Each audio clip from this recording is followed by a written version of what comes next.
with your thing? Yeah, Yeah. yeah, it's nice. All of the guys are there. Oh, great. Okay, there are some a little bit sad because okay, Yeah, yeah, of course. no, but it was really nice every year. I think that create something, not Yeah, together. yeah, yeah.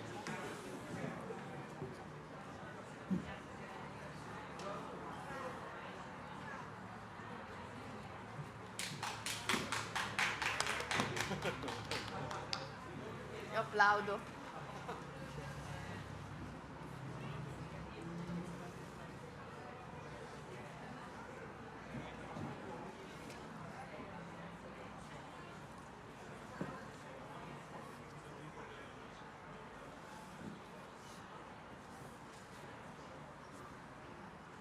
Prova, prova, sì. Prova, prova, sì.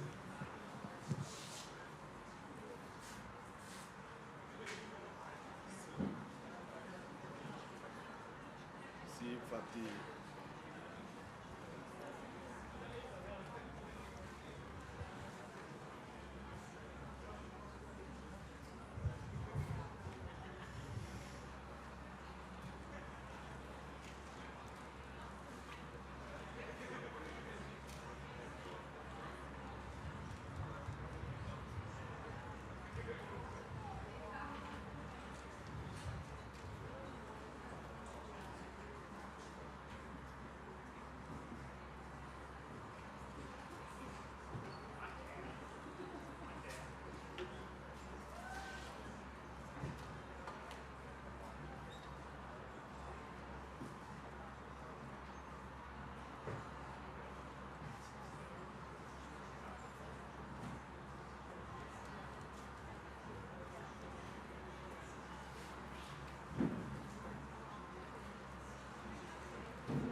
Good evening. We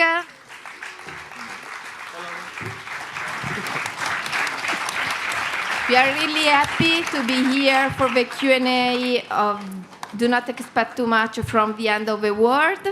I'm here with the director, Radu Jude, with the main actress, Ilika Manolake, with the other two actors, Katia Pascariu and Ovidio Pirshan. Thank you. With the editor, Catalina Cristuzio. And with the two producers, Diana Caravia and Adrian Sitaru.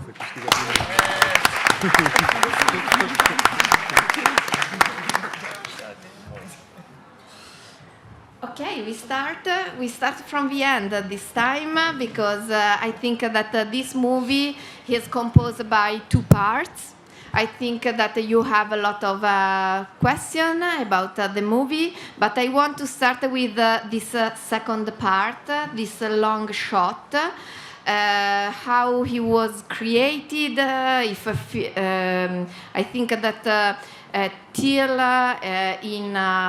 imagine this movie, there will be this part, and also for the two actors, how was to stay in this long shot? It's interesting to explain a little bit. I think it's interesting. I hope it's interesting about the location, and I go back a little bit to say that I quoted it once, but I quote it again. There's an idea of Jacques Rivette which I love a lot when he says that cinema it's just by accident a storytelling medium, but for him is more connected to essay, meaning by that putting together a kind of relations between things, finding concordances in times and space, etc.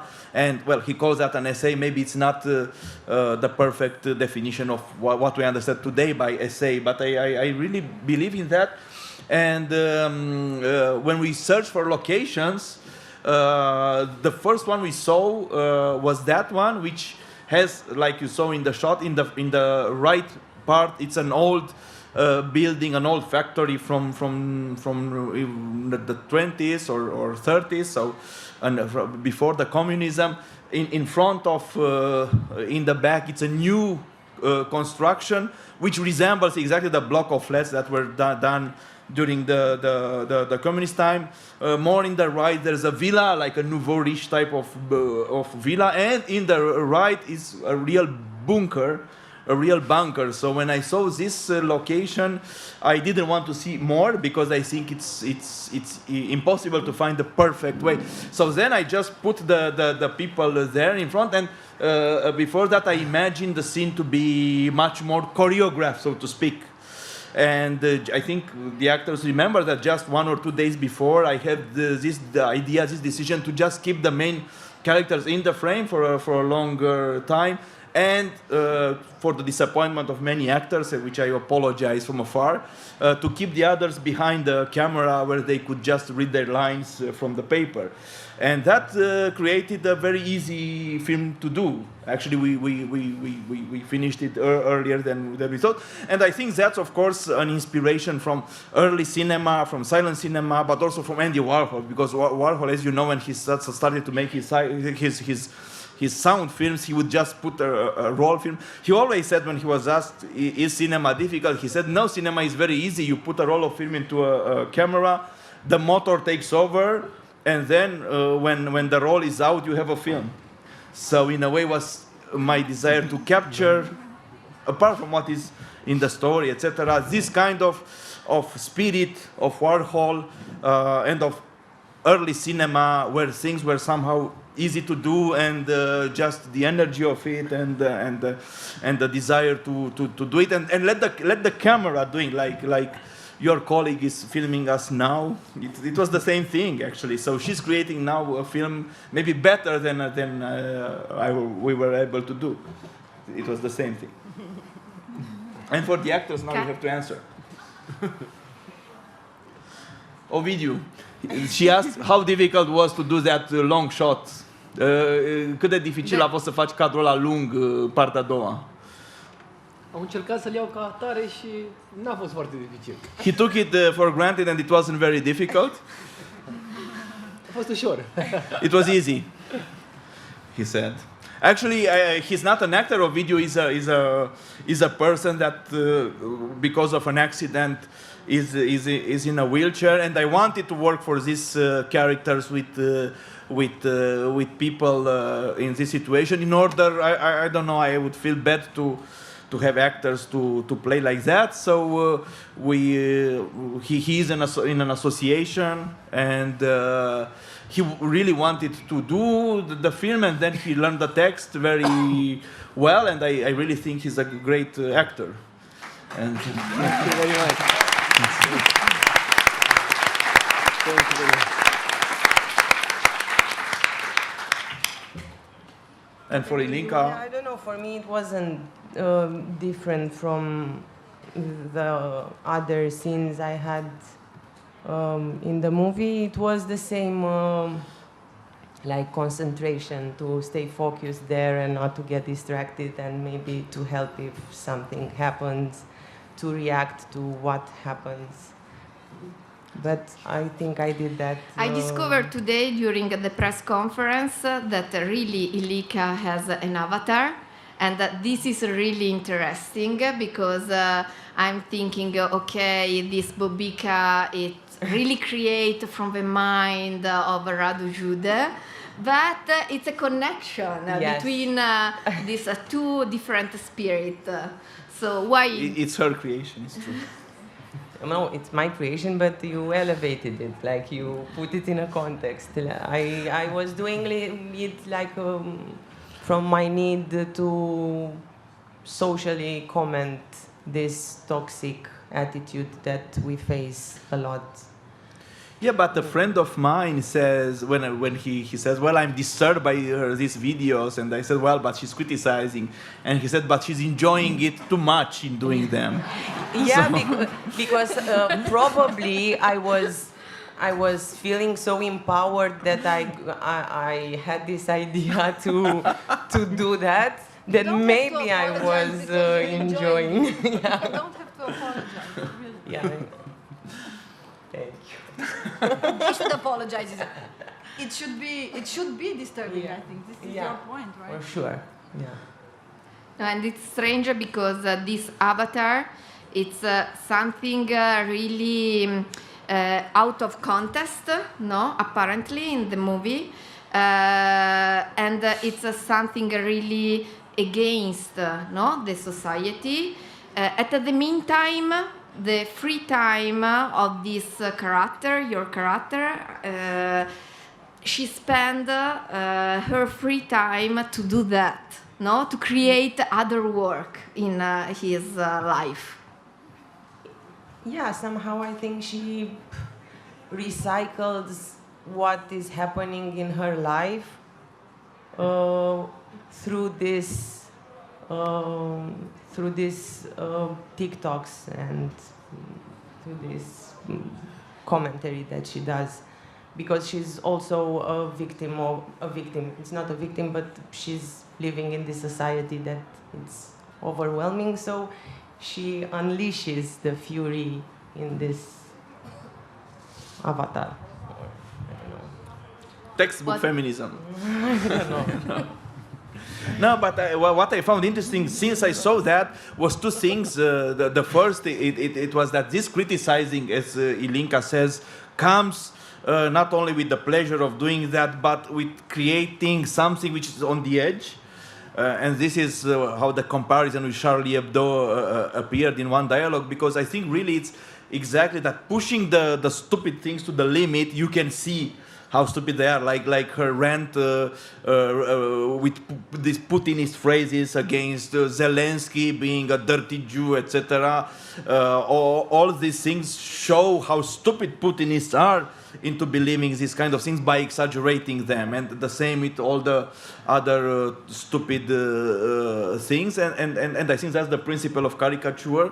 And but actually, I discovered these videos during the pandemic when Nilinka, I think, started to do because many of her colleagues or theater critics or people connected with the cultural world were criticizing her for being vulgar and saying, oh, you know, a real actress, a professional actress shouldn't do this kind of thing, should behave. Maybe in the pandemic she should do a Chekhov or a Shakespeare monologue, and that would be more accepted. But she was doing this imbecile character.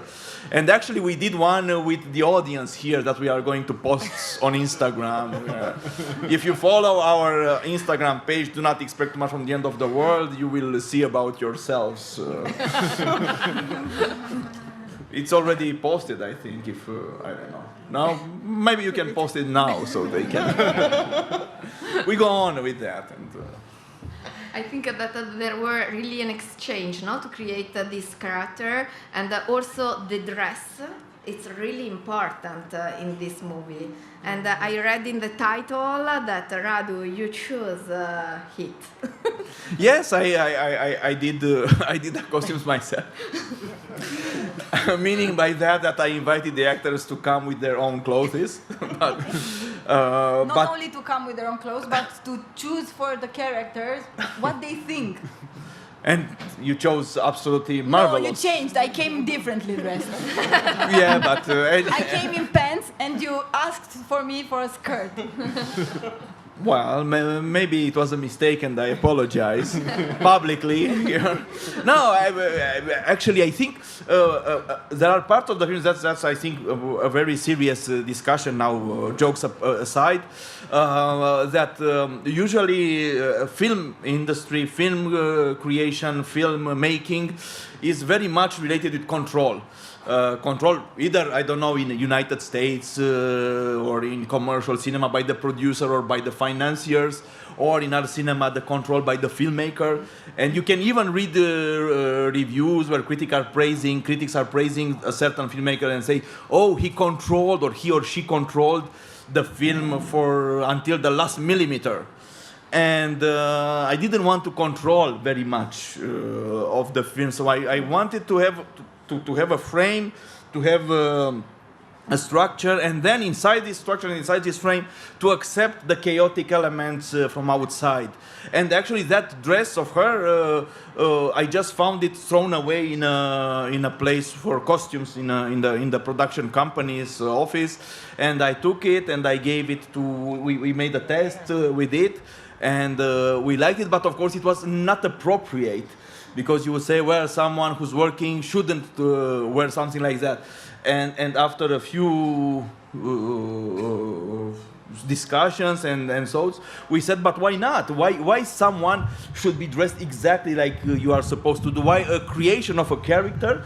And I think the film has a lot to do with creation of character, and that's why her avatar is there. Because what is a character? It's Ilinka as an actress playing Angela. Yeah. It's her avatar, which is the actress avatar, but also the avatar of the character. It's an old Angela from an old Romanian film from the 80s, and it's Ovidiu. And for me, they are all one character in a way. So all these things came together. So we said it would be interesting. I always like when things go a little bit against the first ideas, to contradict a little bit, to choose what's not appropriate.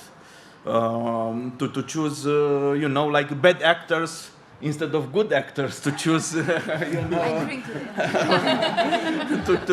to take some bad decision instead of good decision. And I think this creates a kind of a good tension that in the end it's okay for the film in a way. I think for the film itself, because it's more complex. Yeah. It's more complex. Usually all the decisions had to be justified, and I think we are all filmmakers. We are totally brainwashed by all these, I mean in Europe at least, by these committees of financing. Then you have to justify everything. So usually you have to justify the purpose of the film, and then you can invent something like, I want to change society forever into good, and then they say, okay, we can give you the money for that. And then everything, really, when you make this kind of applications, you have to justify and to say, oh, she's having this dress Well, because I don't know, you cannot find the reason, so you couldn't put. If I would put in an application for a film, I would put it like that, or with jeans or something like that. So in order to go to complexify a little bit the thing, I think it's better sometimes, and the quantity of that, it's up to intuition of everyone. It's good to have things that contradict themselves, to have contradictions, always contradictions, every minute to have a contradiction of something. That's the idea a little bit. If it works, I don't know. This movie, it's really a dialectic movie, no? The editing between this movie from the past and all this different image that you realized for the movie create a distance and a reflection between really the audience have to create his meaning for this movie. And I want to know how you work on this movie of the past, and also the importance to pick really different stages of Romania, from the past till now, this capitalism that arrive and change everything.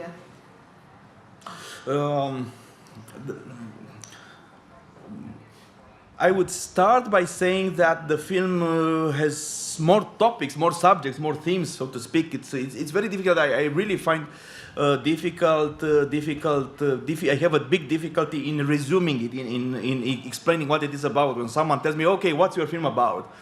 And I really have, or tell me the story of the film. And I said, "Oh, it's 2 parts, and in first part it takes like ages to explain it." Usually this is considered a mistake. I mean, every script writing manual will tell you, well, you have to be able to make a logline of the film in 2 lines, etc. But in this case, my desire was to describe a situation, and for describing this situation of the new kind of economy, of capitalist economy in the post-totalitarian Romania, I felt the need that you need some different tools to describe it more. It's like here, you can describe the situation we are in by, I don't know, filming us, and that's one description. You can film the audience, and it's another description. But the camera of the lady is not filming the audience; it's filming only us, for instance. Or you can film something from Locarno. You can film a bank. You can film Joana Nazar or whatever. And all these descriptions are truthful in a way, but each one of them is more complicated than that. Or you can put in montage like the film of our student from the academy made about the racism of Swiss people against the Italians in the 60s and 70s. So, and you have a historical layer, so things become even more complicated, but they will be still describing. So I felt the need to describe this in a more complex way, so to speak. So this is why it's just a description. It's not more than that. A description of a story. It's not a story. It's the description of a story, description of a character, description of a new society, and the problem is of representation. It's also a description of how images are made, how images are created nowadays. Professional images, like her character is working for, or personal images like she's doing, or the film itself that I'm doing, or an older film with a similar theme. And it's not someone, I gave an interview, someone said, so it's about the difference between Romania of today and Romania of in the 80s. And I said, no, it's a difference between a representation of Romania of today by myself and the representation of Romania of 1980s by someone who worked in a communist dictatorship with a lot of censorship. So it's a clash of images and not a clash of reality, so to speak. So all things come together, apart from being, of course, a film about exploitation and a film about. But it's really interesting work. that the archive arrive also to be one of the memories of this character. Yeah, it becomes like it's her memories. It's true, like a flashback, like her flashback, like an imaginary, dreamy kind of flashback. True. Because I think that in that moment there are a space of freedom in the movie, because It's really a representation of something that it's also a clash in our mind, no? Because it's a movie realized during a dictatorship with no something that it's really idealized, like probably in the mind of this old lady. I don't know.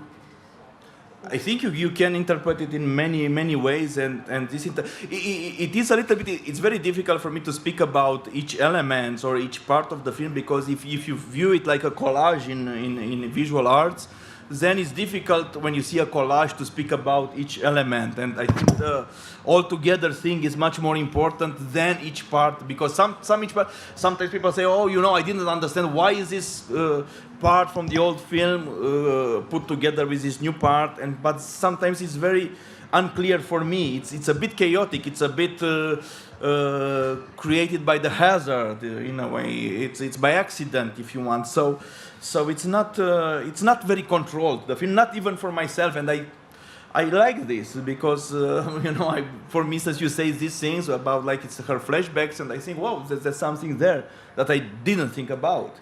It was just this desire to put two sets or more sets of images together and see what happens, and it's maybe very naive and very primitive. It's a very primitive type of cinema, actually, and I like that. It's a fixed camera recording something, not very elaborated, and then it's a montage which is not a beautiful montage, and this slow down which is not, it's not something that someone with like that. I remember a Romanian film critic that she was very moved in Antichrist by Lars von Trier when the couple is having sex and is this slow motion. So I don't think it creates this kind of poetry. So all these things are put together and thrown to you. Offered to you, if you want a better, nicer word, to appreciate and to enjoy. It's a film that we made with a lot of joy and a lot of pleasure. Not only Ilinka's pleasure to create that avatar, but my pleasure to direct Ilinka creating that avatar, the pleasure to direct somebody like Ovidiu, the pleasure to direct somebody like Katia, who was the star of Bad Luck Banging on Looney Paul, my previous film, and the pleasure of editing together with Katalin. It's a film with pleasure, and I strongly believe that pleasure of making a film could be visible or should be visible if the film is made with pleasure. Okay, some people made the film with responsibility, and I respect that. We did it from my point of view, with a lot of pleasure.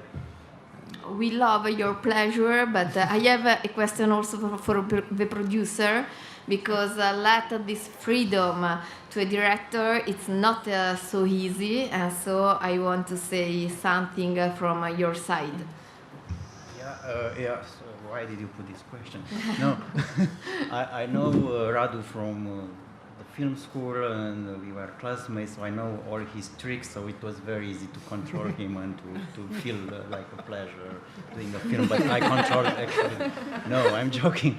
No, I'm a film director. Sometimes I'm producing, but basically for young directors, my students or something like that. But it happened to be in this equation with Radu, and I was very pleased. But without this plenty of co-producers and without Ada Solomon, it would have been impossible, I have to say. So Speak more in the microphone. I don't hear you.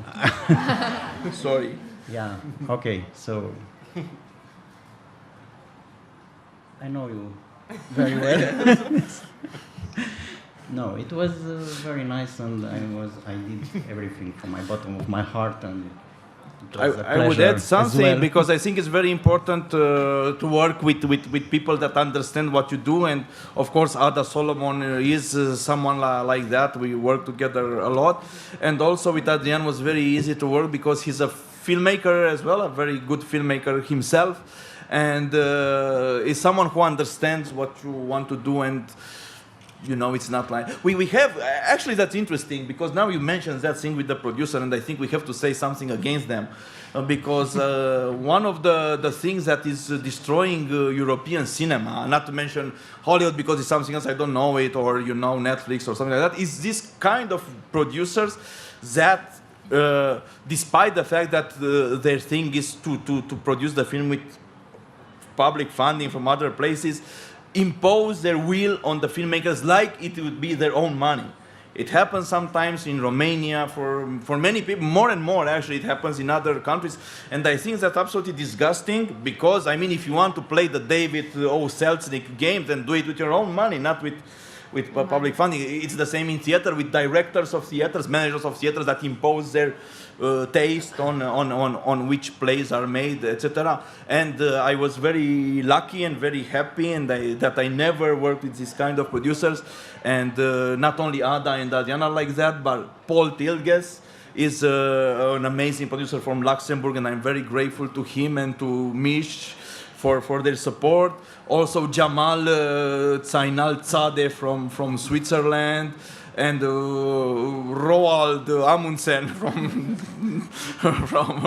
Norway. So I was lucky to have producers that respected my work very much, and I hope that, at least from my point of view, I respected their effort and their investment, and I think I never, maybe for one film, I never went over budget, I never had more shooting days than I promised, and I did that not because I didn't want to, but because it was a question of appreciating their effort, and not, you know, if they respect me, I try to respect them and to work for the benefit of the film together. But, you know, it's absolutely horrible to see all these kind of so-called producers imposing their will on filmmakers, especially if they're young filmmakers.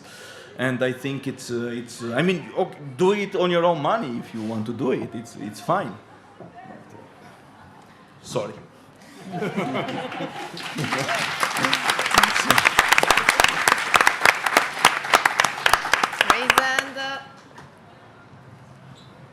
Okay, first question there. Ouais. Alors, d'abord, merci beaucoup pour votre film.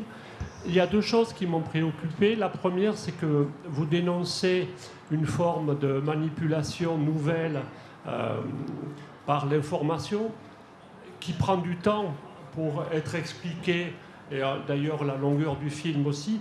Est-ce que vous trouvez d'abord, première chose, que ce n'est pas un problème dans un monde qui est habitué à aller très vite, à être très impatient, d'avoir le temps d'expliquer toutes les subtilités de la manipulation dans l'information? Ça, c'est la première chose. Deuxième chose, il semble qu'au travers du film, j'ai senti toujours la mort ou la violence qui est présente, hein, ces possibles agressions en voiture, enfin cette façon très violente. Vous insistez à un moment donné, à mon avis, très lourdement sur toutes ces tombes qui sont le long de la route. Donc aussi votre rapport à la mort, parce qu'en même temps, ça semble être un film qui dénonce quelque chose donc, de positif, en même temps avec un message contradictoire sur cette mort qui fait qu'en fait les solutions sont peu, et il y a ce côté noir en fait, voilà, que je voudrais dire, qui fait le parallèle avec votre courage de dénoncer quelque chose de compliqué. Voilà. J'espère avoir été clair. Are you from Switzerland or from France or from Swiss? Alors, je suis binational, vous avez visé juste. No, because in France, the answer regarding the length of the film was given by Jacques Rivette. Rivette always says that if a film seems long, you have to make it longer, and then it's going to be having to have the right length. Well, I don't know. I cannot answer. I'm completely considering myself an audience-friendly filmmaker. I deeply consider that the film I do, it's not for me. It's not. I'm not consider myself an author from this point of view. I really consider that I try to work for the audience and to be honest towards an audience. But this sometimes is misunderstood. And I tell you one anecdote because I worked in television, in private televisions in the early 2000s. And this is my answer to all these people who are always saying, oh, but you know, we have to work for the audience, for the audience, for the audience, is that in the television, the boss of the private television and all the people around, you know how they call the people watching their programs like they're the scum of the earth, the most stupid people in the world. The bison, I don't know if bison, how you translate bison, bisoni, I mean the kind of animals. Buffalo. Animals, buffaloes, bulls, you know, oxen, betai, I don't know, cattle, they are cattle. And so this is, and then when you see these people speaking about the audience, they say, we respect the audience, we love the audience, because we do what they want, but they consider them cattle, they consider them stupid or idiots. And I don't consider anybody as an idiot. I don't consider anybody who wants to see or doesn't want, it doesn't matter, a film or a theater play or a book, whatever, being idiots, that they have to be fed with shit because they are, idiots. And on the contrary, I strongly believe that the audience is much more intelligent than me, so I try to offer them, with my limited and small artistic powers, the maximum I'm able to. And if the maximum is a film which is 2 hours and something, so like 40 minutes, I offer this, and I won't say, oh, they are cattle, they are stupid, they are imbeciles, let's cut 2 hours from the film because they are idiots. No, but this is how they think. You don't see it.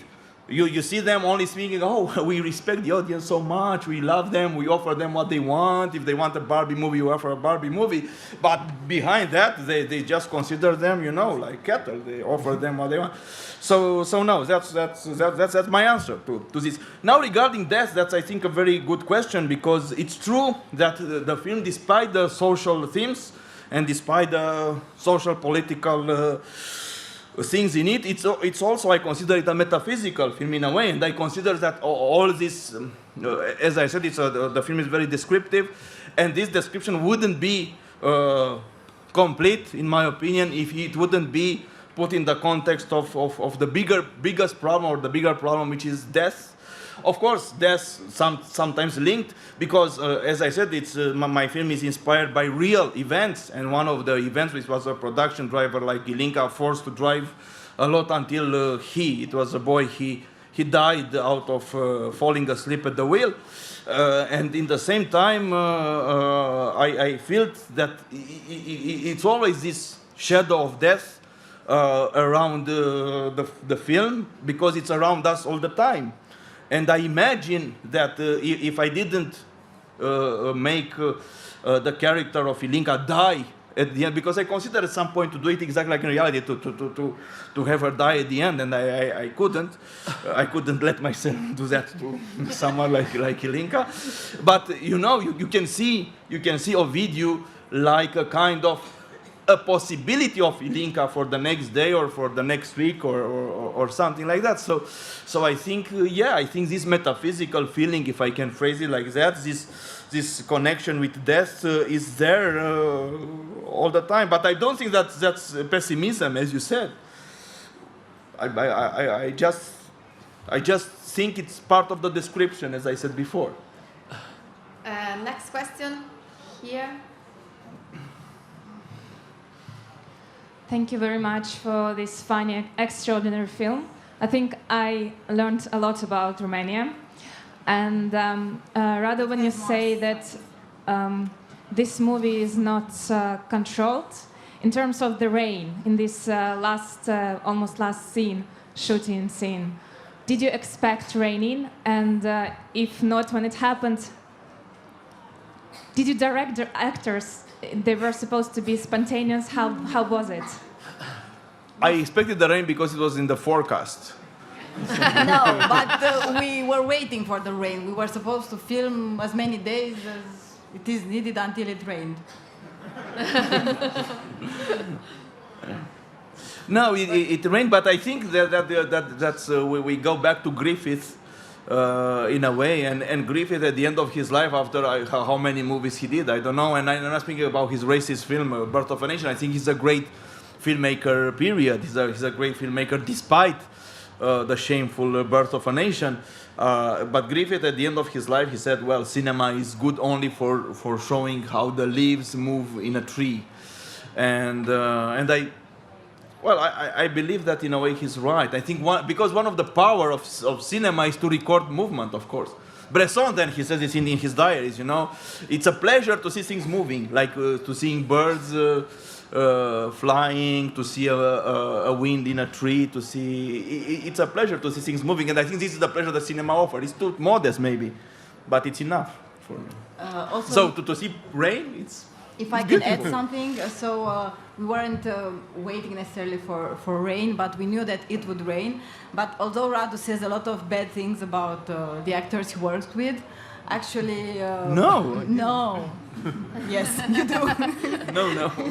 But actually, it's a very superficial side of it, because you give a lot of credit to the actors. And for example, this scene, we knew that it was about, it might rain. We knew that, okay, we were going to continue to film if it rains. But he gave us a lot of credit to react, to propose stuff, to do as we think according to the limits that we established together and that he established in the script. So this is what I was wanting to say, that we knew and we had enough confidence to continue and to do as we feel. And sometimes we just understand each other by looking knew at that each other. if it rains, we shouldn't stop. We should continue. You hear at some point, Ovidio was a bit on the edge, and Radu was holding for the umbrellas, was saying, no, not yet. And Ovidio was like, okay, what's happening? Are we going to get us too? But he was the one with the complicated, very complicated part. And you hear Radu saying, continue. And I kept my wonderful, funny voice in the film. Hello. First of all, congratulations for another great movie. And this another should be underlined here. Another, yes. Thank you so much. Okay. In this movie, but also in your previous movies, you kind of quote a lot of authors and pop culture, and you had this guy like reciting a poem from a Hungarian poet, and then you have like this anecdote from the guy who steals the bullets from the corpses, and you drop names permanently.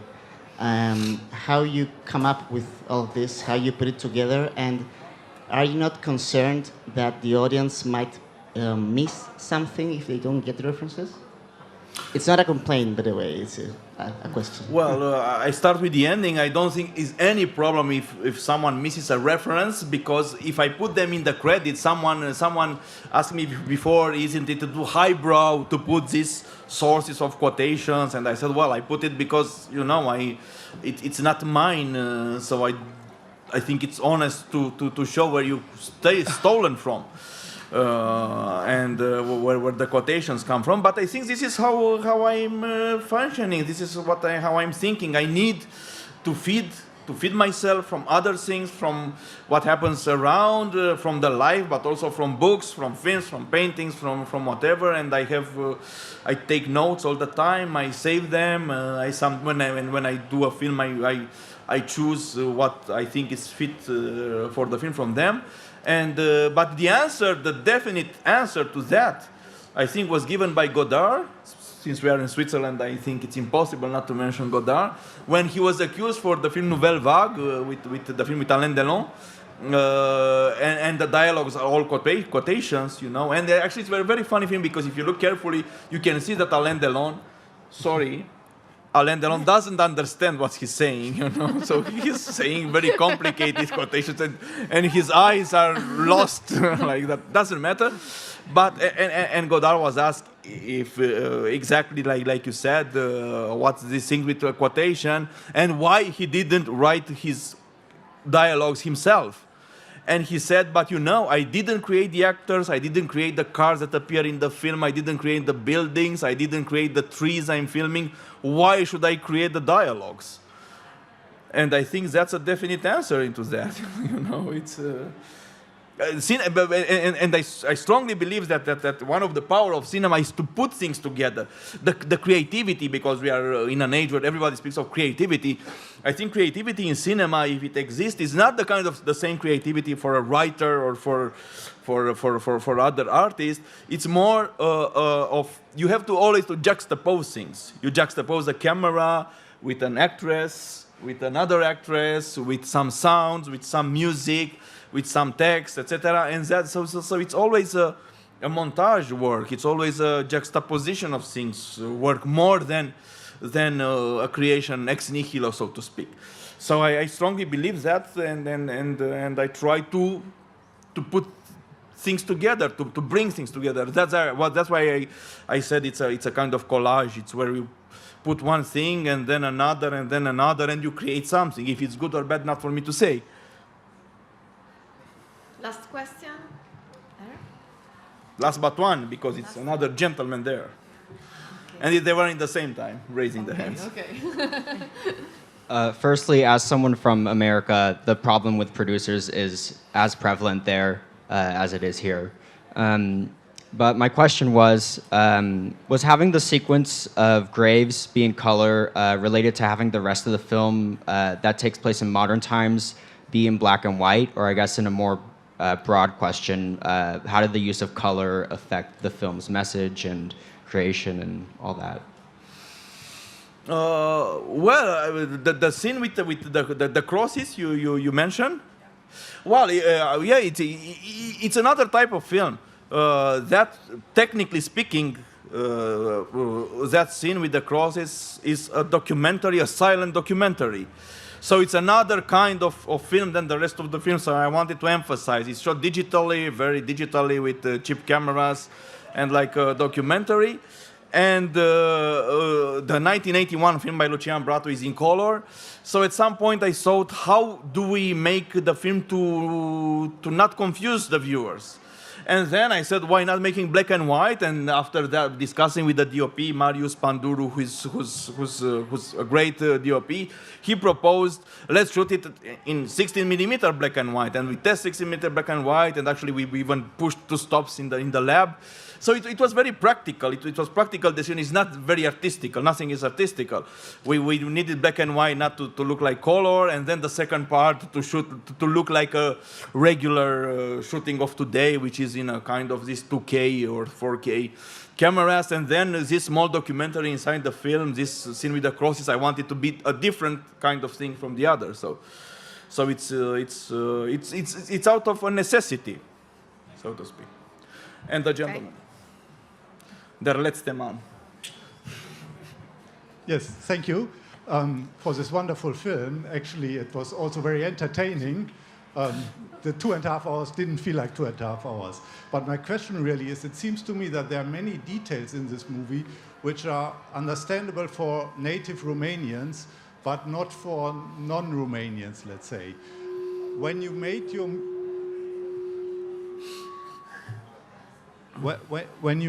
movie, to what extent do you think about a Romanian audience, and to what extent do you think about an international audience? And how do you think an international audience, or what will be the difference of an international audience receiving your movie compared to a Romanian audience? Yeah. If we were Americans, this question wouldn't have appeared, you know. I'm not American. Nobody says if it's, you know. Nobody says, but who's Bob Dylan? You know. But everybody says, who's Valisteria? You know? Well, yeah, I think that, of course, it's a crucial question. But I think if you really are serious about this question, then you end up with what Umberto Eco used to say, that all his life he started to understand how is it possible that two human beings can understand each other. Because if I said a man walked into the room here, it's so unspoken things. How does a man look like? How tall he is? How he is dressed with? From which country? How is the room looking? Etc. etc. But still, you can understand the essence. A guy enters a room. So I strongly believe that even that the film is local, there's a lot in it that the important thing go pass to the other. It's an act of communication. How much of that gets lost? How much of that pass? It's always not only a question of nationality. It's also a question of education or of understanding or of having the same references. Because I'm giving you this example. Somebody told me that a teacher showed in UK. The Dictator of Chaplin, right? The film. And, you know, the student looked not very impressed. And at some point, the teacher said, oh, so you like it? Well, not very much. And they said, okay, so you understand Chaplin is mimicking somebody, is imitating somebody. And they said, no. And the teacher said, well, you know, Adolf Hitler is... And they said, we don't know who he is, or something like that. So if you don't know who Hitler is, then you cannot understand the Dictator of Chaplin. So it's always, there will always be, and that's, as I said, it's absolutely crucial, how much information you give in order for the people to understand, and how much you don't, how much you suppose that people will understand, how much it's not that important that everybody understands. And you never know the equilibrium, the balance of that, and you never know how it's going to be in 5 years or 10 years, or I don't know if the film will survive more, hopefully.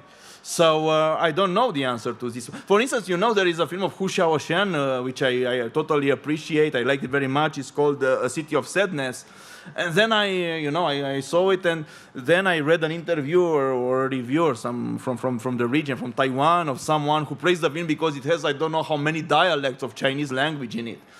And of course, I don't know Chinese, and I didn't notice any any dialect. So, but they said that's really the strongest thing in the film, is the fact that they speak in mainland Chinese, in Mandarin Chinese, and then in Taiwan, and I don't know.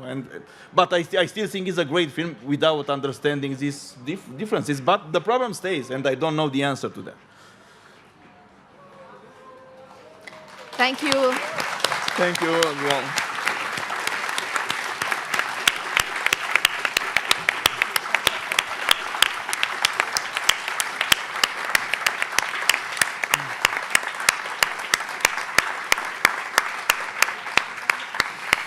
Now, let's go skiing. Yeah. No.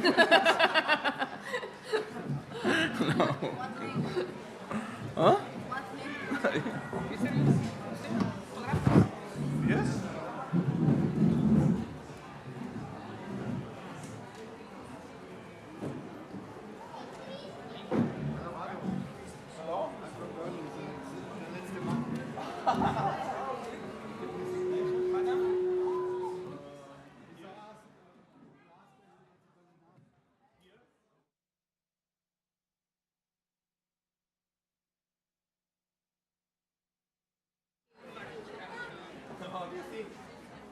From my